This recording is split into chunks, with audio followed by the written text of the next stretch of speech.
start off with, I just quickly removed my makeup from the one side, and then I went into this Spectrum Kabuki brush and the Mehron white Paradise paint, which is water based, and I just painted half of my face. Using the same paint on a Snazaroo multi-purpose brush, I just painted a clean line straight down my face and filled in any gaps that I'd missed.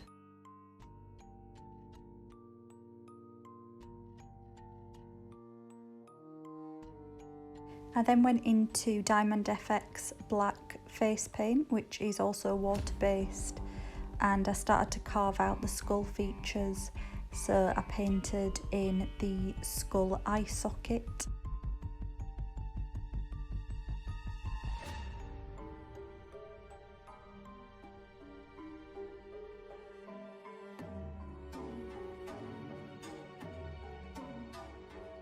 On the nose I painted a half triangle shape.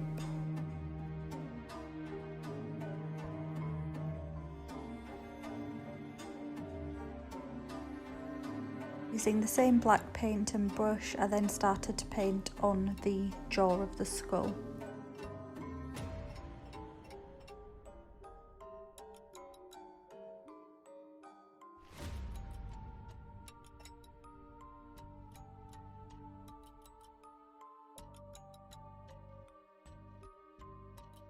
Where I'd painted the white line down the centre of my face, I then went over the top of that with a crisp black, quite thick line.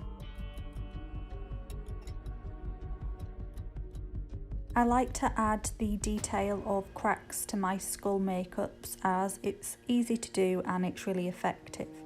So I just started to paint on some little cracks with really thin, precise lines coming off them all around the skull face.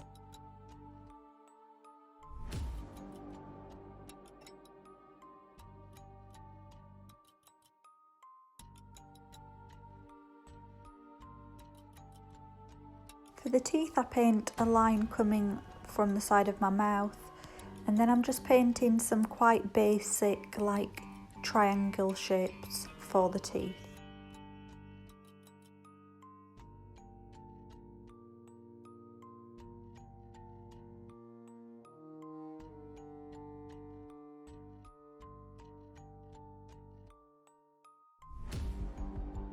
This next stage is really important to make it look more effective, so I'm just using like a flat but quite fluffy eyeshadow brush and this black eyeshadow, and I'm just starting to just really quickly shade around the skull, and this is just going to add dimension and actually make it look 3D.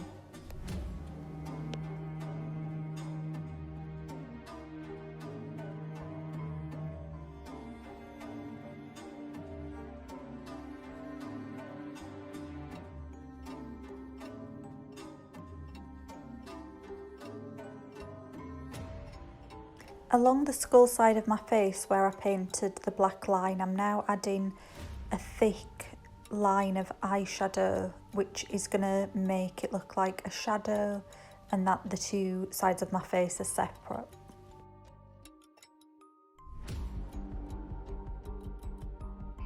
I've now switched to a more fine brush and I'm still using the eyeshadow, and I'm just shading in between the teeth upwards, and this is kind of where the root of your teeth would be, and it just adds dimension.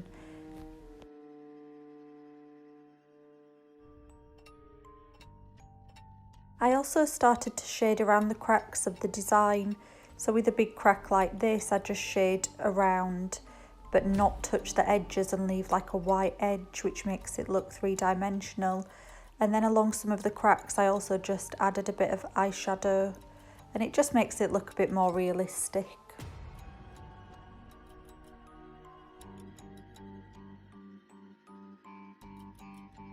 Then went into this brown eyeshadow on a flat brush and started shading on the side of my normal face and just leaving a little gap at the edge.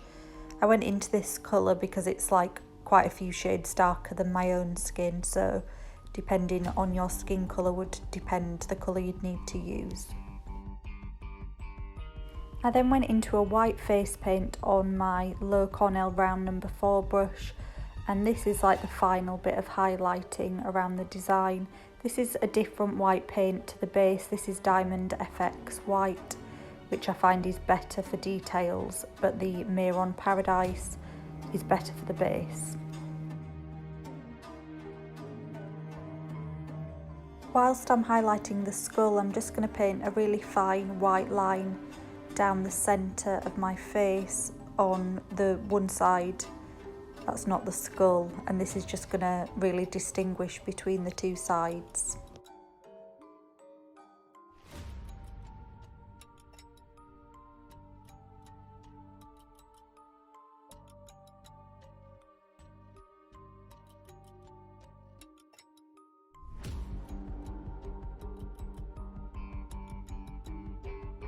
Just to finish off the design, I just went and outlined my teeth again in black because they'd smudged a little bit.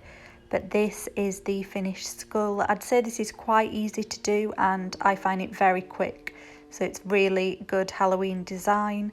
If you're new here, thank you so much for watching. Please consider subscribing for more Halloween and non-Halloween face painting content. And if you're one of my returning viewers, thank you so much for coming and watching my video again. If Halloween's your favourite time of year, leave me a skull emoji in the comments and I'll chat to you guys on there. Goodbye.